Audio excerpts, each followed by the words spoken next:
Welcome in to the Triple Play Fantasy Football Show. Let's go.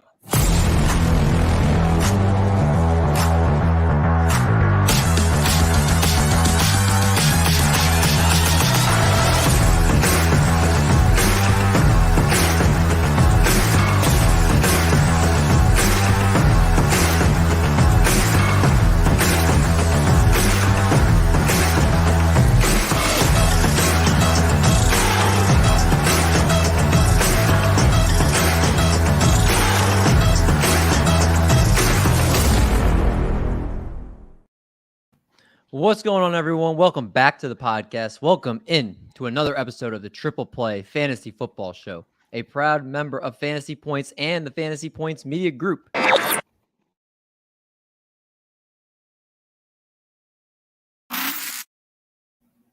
They're joined by Johnny Foosball and the Doc tonight as we go over some trade deadline talk, which I know the title was not changed, and I'm about to change that in a second. But a crazy trade deadline, I think, because it was spaced out over the last few days here. And there were some big trades that went down. And we want to talk about all of those and kind of the fantasy impact we think is going to happen from those tonight. But first, Johnny, what's new in your world? I just bought 3 lotto tickets for the 1.2 billion. So if David can hit on a ridiculous Greg Dortch bet, maybe I can hit on a $1.2 billion Powerball bet. So if I buy a minor league sports team, you know why. You can't even buy a major league sports team with $1 billion anymore. Would that be what you'd want to buy though? If you like, would you want to buy a No. major league sports team? No, that would honestly be a waste of money. I respect it. First thing you would buy if you won that money, what would it be? Probably a new computer. Pretty lame. New phone. I mean, it's something you could get right away. I get it. Exactly. I respect it. Doc, what about you? What's going on in Doc's world? We're going to see an FPAS, but since you forgot to say the promo code, I'll do it. Use Triple Play 22 Thank you, Doc. At the Fantasy Points website to get 10% off. Now that the trade deadline has gone underway, it's going to be a lot of changes in the fantasy rankings, so you definitely want to go and check it out because in that playoff push, they're going to help you push and win your league.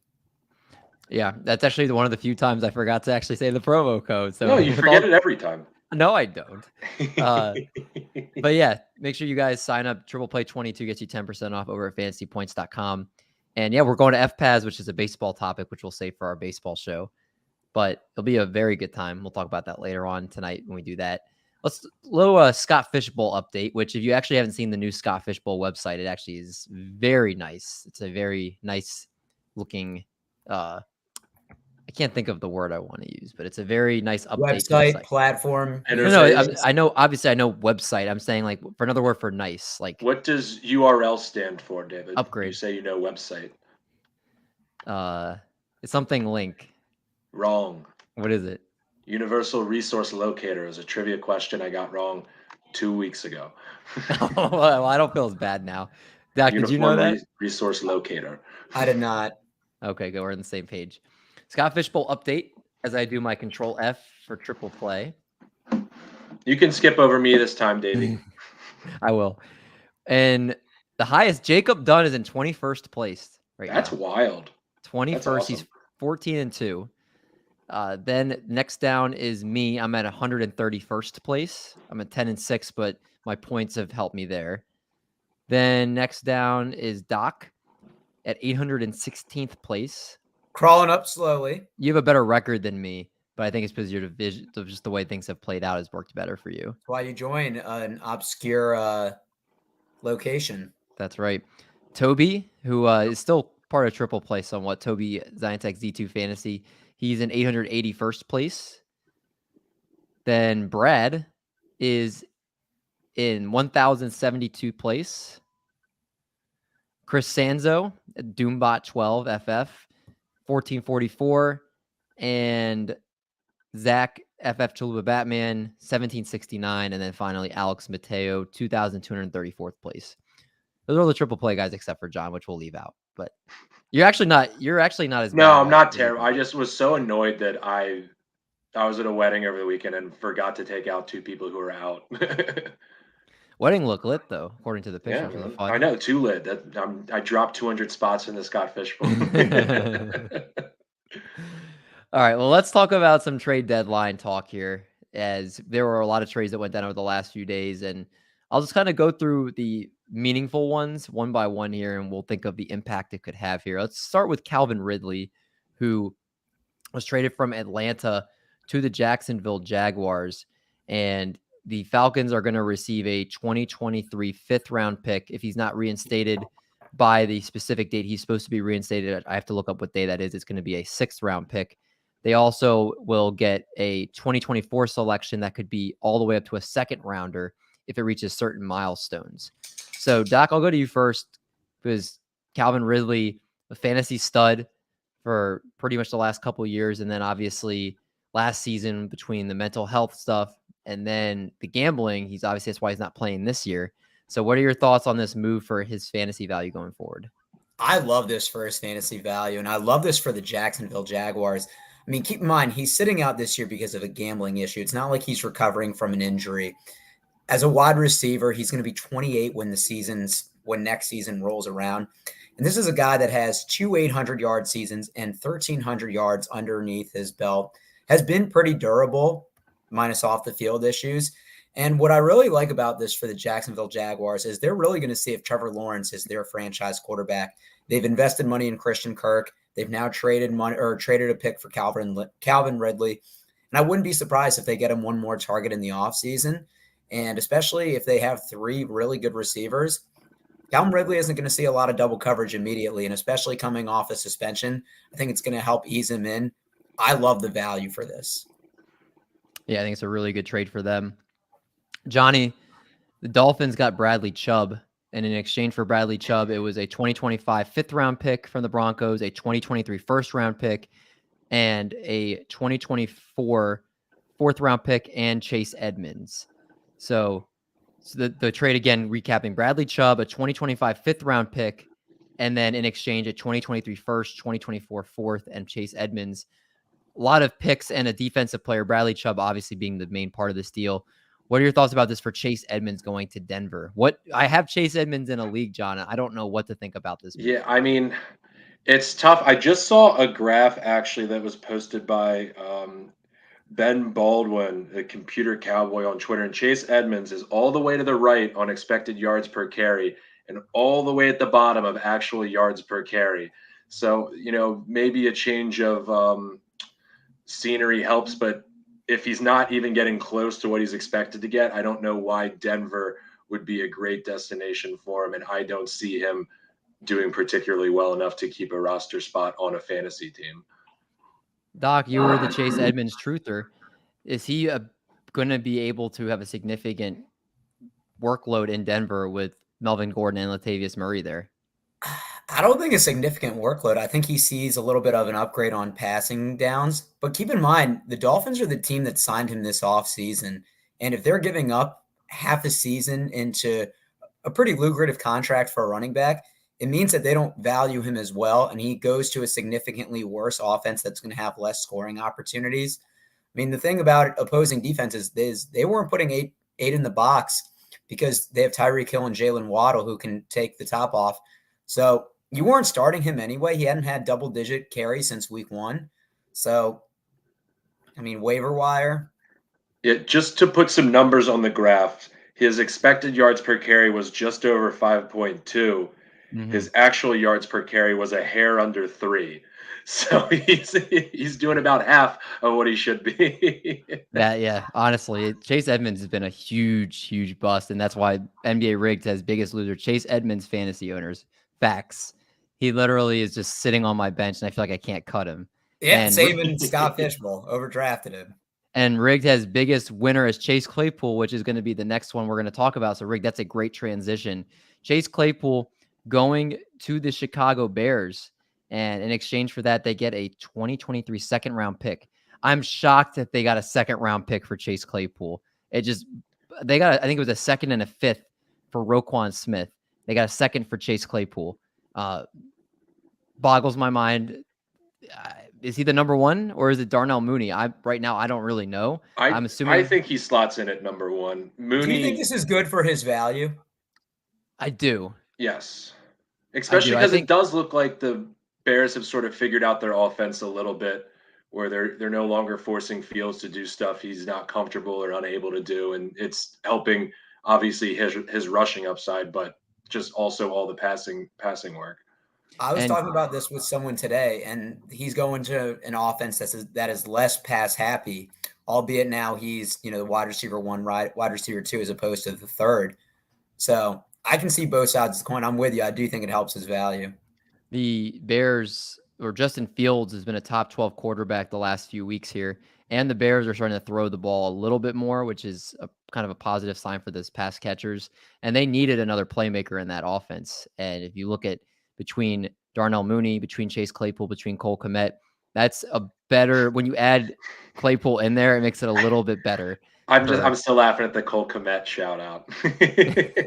Hey, Cole Kmet, man, the tight end. Everybody had him as their breakout. He's been awful, but again, he's there. He's a decent tight end. It will be interesting to see Fields' last 5 games in terms of passing attempts: 22, 21, 27, 21, 23. Even in games that they've been losing and have to come from behind. Wonder if that increases. Again, I believe Justin Fields said, I'm tired of being close, because there was a comment about the Bears were so close to actually starting to win games. And he made that comment. He was like, I'm tired of it being that way. Like, I want to finish games. And I think they're starting to make the playbook better for his skill set. And he's starting to be able to take more shots downfield. The Bears are one of the team leaders or league leaders in air yards. So they are taking shots downfield, and Chase Claypool will be great for that. So that, as Rig says here too, Justin Fields' passing quality is going up, and he's more weapons. Chicago in 2 years is going to be there in contention. They better draft some more wide receivers. They need other playmakers. Just a single wide receiver. That's all you need these days, is just get your Jamar Chase in the rookie deal, and then you're good. And I love Khalil Herbert. They found a freaking gem in Khalil If they could Herbert. just actually use him over Montgomery. Talk about fantasy purgatory. I don't know whether or not ever to start Khalil Herbert when David Montgomery's healthy. It's crazy. I saw a stat. I want to say that David Montgomery, I'm going to look this up while we talk about it. David Montgomery, I think, has 92 carries, and Khalil Herbert has 91 carries. But Khalil Herbert has almost 150 more yards than David Montgomery. It's pretty crazy, the difference between their efficiencies. So is Khalil... I put this question out on Twitter, which is obviously not going to happen now, but I'm curious. Is Khalil Herbert a top 10 running back if something happens to David Montgomery? Yeah, I'd have to make a list. I would say, yeah, around 9 or 10. I mean, I definitely lean towards Montgomery's been out. I definitely lean towards yes, and that's what makes it so frustrating that Montgomery keeps getting all this work. All right, you have Khalil Herbert with David Montgomery out, or you have Tony Pollard with Zeke out. Who do you play? Tony Pollard. Oh, no hesitation. Tony Pollard's then a top 10 back if Zeke wasn't there. Sometimes he's top 10 with Zeke there. So there's the stats for both of them on the season. So Khalil Herbert has 91 carries for 563 yards, averaging 6.2 yards per carry, 4 touchdowns. David Montgomery, 92 carries for 361 yards, 2 touchdowns, averaging 3.9 yards per carry. So he has 1 more carry and yet almost 200 less yards. Unreal. There you go. That says it all. David Montgomery's 25, which is starting to be old for a running back. Yeah, I mean, he's not signed past this year either. And Rick says, Dave Ariar, your reference is stout. That's exactly what Claypool provides. That's what we're here for, man. We're the stout analysis here. And Khalil Montgomery are a great 1-2 punch. Got to keep them both on the roster if I were Chicago GM. The thing is, Montgomery's a free agent. I don't think you can pay a running back. I think they'll have over $100 million in salary cap space, but I think you guys can't pay Montgomery. No, they're going to do anything they can to prevent Justin Fields from throwing the ball. Could be. Let's talk about something that Rig did reference there. Was he talked about TJ Hawkinson. The Vikings got TJ Hawkinson in a 2023 4th round pick and a 2024 conditional 4th from the Giants in exchange for a 2023 2nd and 2024 3rd. TJ Hawkinson was kind of the back end of the top 12 tight ends. And you literally he had a few big weeks. And then other than that, he's kind of meh. Is this the same type of thing? Is he meh? Yeah, I was going to say I'm not really convinced that this moves his position at all, and the tiers of tight ends. I mean, Kirk Cousins, Jared Goff. I mean, Kirk's is a little bit better of a quarterback, but Detroit has a little bit better of an offense anyway, so it's kind of moot. Yeah. Oh, there's an echo. But anyway, I think TJ Hawkinson, he's going to be at best probably the third option. You probably have Jefferson and Thielen ahead of him at this point. He's a boom bust. I mean, he has one game this year with double-digit targets. Most of the games he sits in between 4 to 5. I mean, if something happens to Dalvin Cook, I think Kirk Cousins probably leads the league in attempts the rest of the way. So, but Rig, did you put money on that the Vikings win the division? I did. Did you? What was the payout? Plus 230. That's it? That's not. I was going to say it's not that juicy. I mean, this was before the season started. The Packers were like minus 250. That's what I mean. I'm still like, I would have thought it would have been. I saw that right now. If you put a bet on them to win the Super Bowl, it's I think plus 5,000. The Packers, the Bears. I'm sorry, the Vikings. I kind of like that. Maybe make a bet for it. Got our buddy Sport Wikipedia checking in here, and Rick says I never bet. Sorry, Dave. Good, you know what? Smart You give man. You neither. You give good betting advice though. Only on the Powerball, baby. 1.2 billion. Gonna buy That's me right. Amazon. Kidding. Johnny, if you win that, will you fly me on vacation somewhere? That means no. David, I'm not going to stay a billionaire by giving away free vacation. Just to me, just one. The other big offensive move that I think actually, there's a couple more we haven't talked about yet. Chiefs adding Kadarius Toney. This was going back a couple days ago from the Giants for a 2023 third and a 2023 sixth. The third is a compensatory pick that the Chiefs got. So Kadarius Toney with the Chiefs.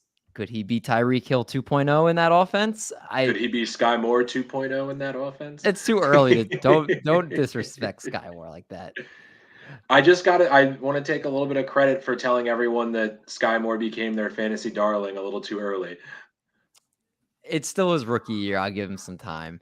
Remember, Amon-Ra St. Brown last year didn't break out until like the last 6 games. So Fair.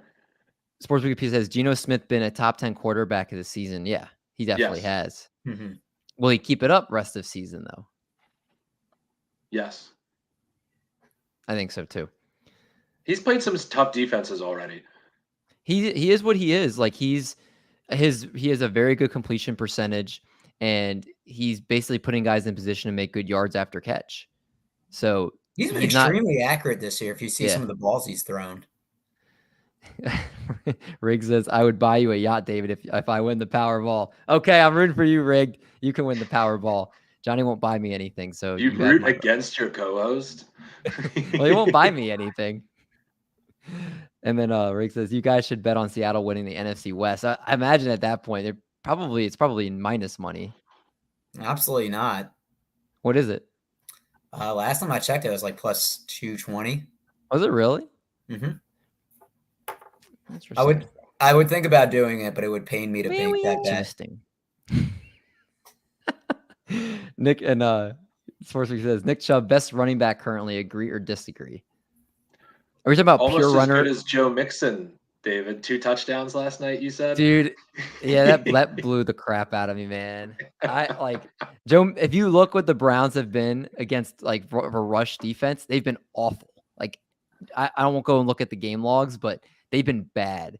And I wonder if losing Jamar Chase, the whole game plan changed. And like, I don't want to like blame it on that, but he looked bad. So that was some money down the drain. That's okay. We all had fun.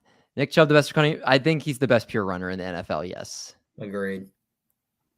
Obviously, you're talking about fantasy. He doesn't catch enough balls to be the like number 1 pick for formats or for PPR formats. Why did our 49ers sell Jeff Wilson, Doc? Let's tie that into the fact they also brought in Christian McCaffrey too.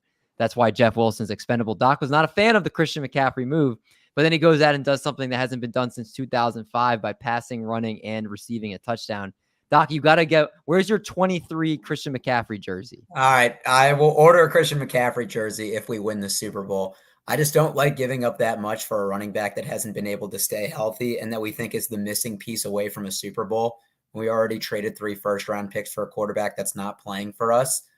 We traded Jeff Wilson because of the Mike McDaniel tie. If you think about the backfield, it's Raheem Mostert, Jeff Wilson, coached by Mike McDaniel. They were all on our team last year. That's a big part we don't talk about in trades is relationship building. And they wanted to send Jeff Wilson to the best team. He's now an insurance policy on a contender. They're fairly confident Elijah Mitchell is going to come back healthy. And if not, they will probably sign Marlon Mack or Tevin Coleman. Yeah. I mean, I think Marlon Mack's already on another team's practice squad. Yeah, but you can No, it just doesn't sign matter. somebody off the practice squad. 49ers will do whatever to get a retread running back before giving it to Tyrion Davis-Price. This is their first time they've actually invested highly in a running back too. What, the Finally. 49ers? Yeah, they're like, since Frank Gore that they've actually like invested high, like someone. I think that they're they- always talking about? drafting players. We traded up to get Trey Sermon last year, who He's a played third round one pick season. though. Yeah, but we traded up to get him. We traded up to get Joe Williams, who never played a snap for us. Yeah, you guys are awful. We actually trade a lot for running backs that never pan out. Can you buy each of us a McCaffrey jersey if 49ers win the championship? Maybe. If the 49ers buy Rig the jersey. Come on, He said each of us. each you and him. All right, I'll get him a jersey if the 49ers win it. But Rig's they our have to guy. beat the Chiefs. Oh God, I would feel really bad for you if they both win and you lost again. I don't think you would be able to talk to me anymore. Caden, the Colts fan. What's up, Caden? Traded TB12 for 2 and a 12-man I love PPR that. redraft. Robbery. I love that move. Great move. The one thing I will say though, Tua's playoff schedule is actually pretty rough. I think he plays the Bills, he plays the Packers, and he plays the Patriots, which held them to under 15 points when they played last. It's the one thing I'm a little scared of, but Tua's definitely balling out. So I like that move right now. Sports Wikipedia says Tyreek Hill is on pace for 1,900 plus receiving yards right now. He has 961 receiving yards. Who would have thought he would have his best season not in Kansas City? Wait. I had him as wide receiver 1. Where's the mute button? I had him as wide receiver 1. Been touting this. You did, Doc. That's a good call. You should have made a video about it. I should have. From now on, if you have a take like that, you got to make a video so it's documented. Okay, I try to do as many as I can. Well, you do a really good job every week with waiver wire pickups. And if you haven't checked that out, we have the Tripwire that comes out every Monday that does all waiver wire pickups. Doc releases a video every Tuesday or so that highlights his favorite waiver wire pickup to get. So those always do really well. Doc, you got to do some of your preseason videos to call out some players though, too. I'll try. It says, rigged. Jeff Wilson was my guy with Shanahan. Why trade him? Bold move for Shanny. I'm doubting on their decision right now. I'm right there with you, brother. Caden says, team now is Tua, Cook, Henry, CD, Hopkins, Goddard, Godwin. I would say it's a pretty solid team right there. Wouldn't you guys say so? Now with Hopkins back in there too?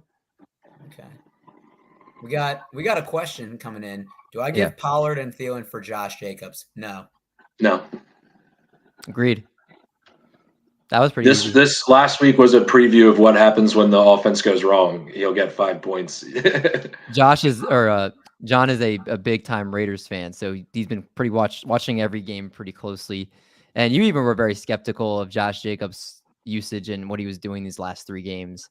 So yeah, I wouldn't. Do you think he's back to what he is rest of season, John, or do you think that he is going to I think there's a middle ground. He's not going to get 5, but he's not going to get 15 and 20 every week. I think he's probably going to get 60 yards, 70 yards with a couple catches here or there, but he's not going to be, 150 yards, 3 touchdowns. Yeah. I think I agree with you, John. Yeah. We liked Caden's team, right? I forgot solid squad and Keenan Allen, and then Sports Wikipedia. I'm disappointed in my Colts. They only scored 16 points. Their Colts look awful. They need to actually invest in a quarterback. I don't know what they're doing, bringing in retreads every single year. I would be so frustrated if I were a Colts fan. And I think Caden is also a Colts fan too. It's just hard. It's like they have a pretty good roster, I feel like, for the most part. They need to bring in another wide receiver. But, I mean, they brought out, obviously, Alec Pierce has looked good, but I just feel like they've been stuck in that, what has it been, like 8-8 to 10-6 range for the last few years. You got to go in and get some young pieces in there. Does the Hawkinson trade affect any fantasy relevant players in the Vikings offense? I might say that maybe it affects. Well, obviously, Irv Smith is now. If you have Irv Smith, he's gone, and I know he's hurt anyway, so it wasn't like you were holding on to him. I would say maybe if anything, maybe you guys could agree or disagree. Maybe it hurts Thielen a little bit because Thielen was such a big, like, touchdown or dependent flex play at this point that Hawkinson's a big body, and that maybe some end zone looks go towards Hawkinson at that point. I don't know if you guys feel I the think same that's way or not. spot on. It's not like he'll be stealing any Jefferson targets or anything, Yeah. but Thielen would be the only impact. Yeah, I would say Jefferson still. Justin Jefferson actually hasn't had a receiving touchdown since week 1. I know, which is pretty. Tyreek Hill hasn't had a receiving touchdown since week 2. And here they are, top 5 wide receivers. Exactly, man. They're just killing it with volume. Affected more from the Colts, that's for sure. Sports Wikipedia. They've been probably one of the most disappointing teams this year. And Caden says it's so frustrating. Been a season ticket holder my whole life. I got excited and then nothing lately. They need to clean house. Wright and Ballard aren't taking. I actually have heard a lot of people say that they're done after this year. They're going to clean house. So could happen, especially with how mediocre they've been. Has there been a team more disappointing than the Colts this year? And I'm forgetting. Bengals or Raiders? Or the Buccaneers. Packers and Bucks. Actually, there's a lot more. It's just, never mind. It's just half the league's been disappointing. That's right. There's been a lot of them. Holy moly. But yeah, Colts definitely underperforming. What about, okay, guys. So, and yeah, Caden says Colts have been here for 6 years and they have 2 playoff berths. Yeah, the one of them, though, was when they beat the Chiefs in that freaking wild card game that tore my heart out. I'll never forget that game. Never forget that game. I guess that was more than 6 years ago. Those are all the major trades. I mean, James Robinson to the Jets, meh. I don't think that's anything really worth talking about. Maybe you can add him up to your bench. I do know his playoff schedule is really good. I have to look at his matchups, but I'm pretty sure the Jets have a really good last few games here. We're going to not talk about Nyheim Hines getting traded to Buffalo. Oh, thank you. I did miss one. Nyheim Hines to Buffalo. James Cook's season is over, if it ever started. Devin Singletary, is he? I think Devin Singletary is still going to be okay. I don't think it impacts Devin Singletary too much. No, like a low-end RB2, Devin Singletary stays where he is. James Cook, I think, is cooked. Yeah, I mean, Nyheim Hines is a backup, but he's a backup. I actually disagree with this because they traded Zach Moss in the deal. So he in the deal? I didn't see that. Yeah. So it's essentially they replaced one.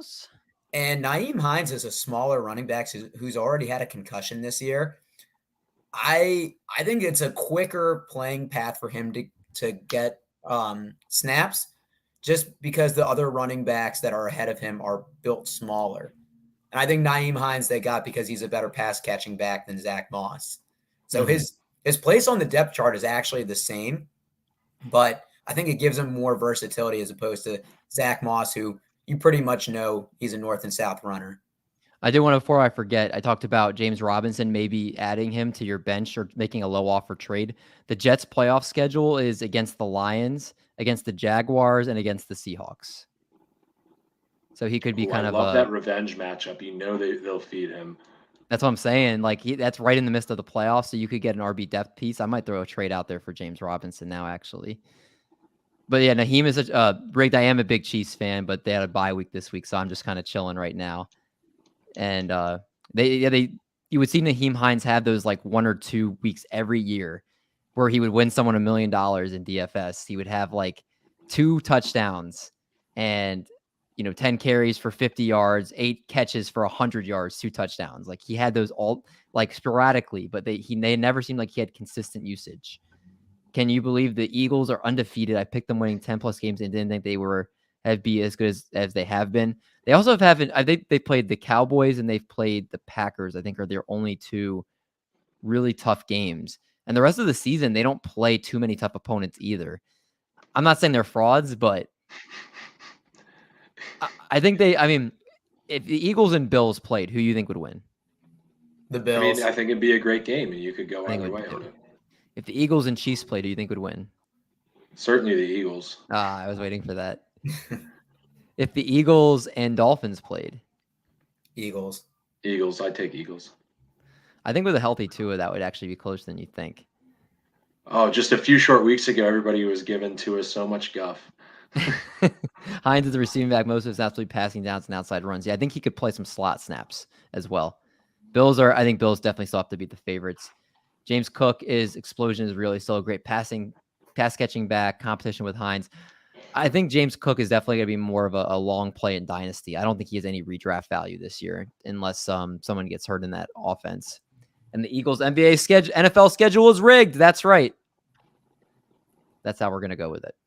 All right. So no betting this week because we wanted to get through the trade deadline and talk with all the comments. You guys all in the comments make this show worth it for us. It makes it so much more fun. So the fact that you guys are here every week doing what you do and helping give us some good content. Thank you guys so much. Again, we're live here every single Tuesday night, right around 6:30 p.m. Eastern time. So if you guys like hopping in the chat and hanging out with us, make sure you set an alert and you can hang out with us. We'll have Brad here too. We'll kind of hang out and talk some football. Doc, anything you want to plug? I want to make sure, again, if you haven't checked out Doc's Isaiah Likely video, which just dropped yesterday. Make sure you check that out on why it's his favorite waiver wire pickup for this week. And check out the basketball content if you're big into basketball with basketball season rolling around, because Doc and James have been dropping. Well, just this week you were on it, but they drop weekly waiver wire basketball content that always gets thousands of views on our YouTube channel. So don't miss that as well. Yeah, pick up Luka Doncic on the waiver wire. Yeah. My last thing talking about football, Broncos D is now a waiver drop. No reason to have him with Bradley Chubb gone. What about Ravens D if they're out there in your league? Well, let's just first. Is Ravens D like a free agent in most leagues? I feel like they're not. I've stuck with them all season just because they get a turnover, even if they give up points, and they'll give me around six every week. Well, I think if I also remember, they have a obviously they just got Roquan Smith, who's one of the two-time second team All-Pro. Then they play the rest of their schedule. They play the Saints, the Panthers, the Jaguars, the Broncos, the Steelers, the Browns, the Falcons, the Steelers again. Like, that's a really good schedule. You take them for that playoff schedule at Cleveland, and who knows how Deshaun I might make a trade for Ravens defense, to be honest with you. Versus Atlanta, versus Pittsburgh, you definitely do it. I will throw Cortland Sutton for Ravens defense right now. Just for you, Doc. David at one point last week thought that in a half PPR, assuming Russell Wilson was healthy, that Cortland Sutton would outscore Ramondre. He still could. He still could. I just don't need him right now. Bills are still Sports Wikipedia's favorites to win, and he says, who is Defensive Player of the Year currently? I feel like has to be Micah Parsons. Micah Parsons would be my pick. I think he was close last year. This year he gets it. Miami, Chubb, defensive wins, baby boys. Elijah Mitchell practicing already. If not, McCaffrey's going to be overused. He's not practicing yet. I think he's still like a week or two away for him. We got our bye week, though. Ravens D's always on waivers. They're lousy. I would still pick them up, and I might make a trade for them just because of the schedule the rest of the way here. Thank you guys, though, for tuning in. Again, please, if you haven't already liked the video, subscribe to the channel. Share the content with your friends because Triple Play Fantasy, we're trying to grow to be the best football, baseball, and basketball universal fantasy platform, betting platform there is out there. So all of your sharing and getting that out there to everybody really helps us a lot. Johnny, give us some parting words of wisdom. I don't have any words of wisdom, but if everybody could just send me positive vibes for that Powerball drawing on Wednesday night. I'm rooting for rigged more, but I'll also root for you, Johnny. All right, for Doc, for Johnny, I'm D Many. We're gonna make like a bread truck and we're gonna haul these buns. Catch you guys next week.